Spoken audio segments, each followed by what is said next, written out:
Okay, good news and bad news. The good news is I finally got the crossmember for the torsion bars to sit on top of the frame instead of inside of it without resorting to cutting a chunk out of the frame and welding it back in. So that kind of made my day, except for the problem where I failed to take into account that there's such a thing as angles, and of course the torsion bars are now kind of curvy a little bit. I can't pick this bar up off, or I can't pick this crossmember up off the frame by hand, which isn't really that bad because I can still change the mounts with a jack. The mounts are going to sit on top of the frame now. But the problem I'm seeing is this. I think what I'm going to do is lift it up just high enough for the mounts to go in and fabricate a little bracket that's on a slope for these to get into. This one's the same way. It's high on one side, low on the other. Of course, because that has to do with the angle of the torsion bars going into the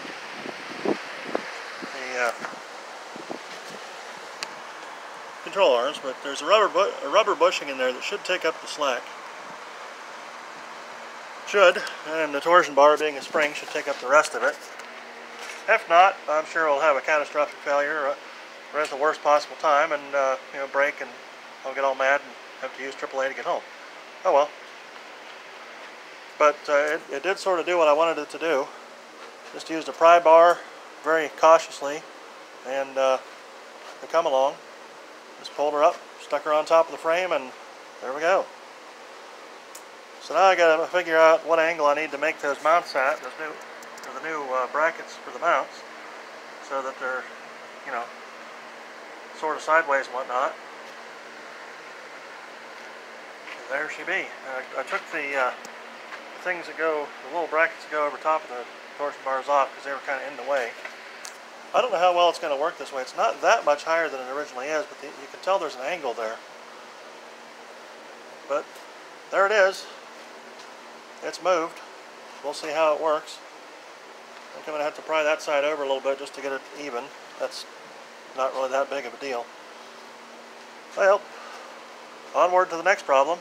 Oh, most importantly, of course, being the fact that the keys are still in, and they're still got plenty of meat on both sides.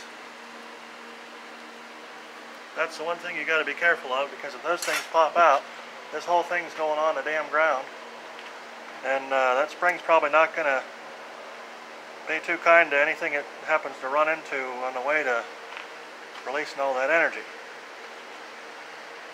But just a thing to keep in mind is those springs aren't particularly fond of flesh. They don't like people very much. People or places or things or any particular, the more expensive it is to fix or the more it hurts, the more likely it is that they're going to not like it. Well, that's that. I'm going to go on to welding the next thing up. Got my trusty handy Gordon Freeman here, and that helped out a lot, so that was good. Alright, I'll see you later.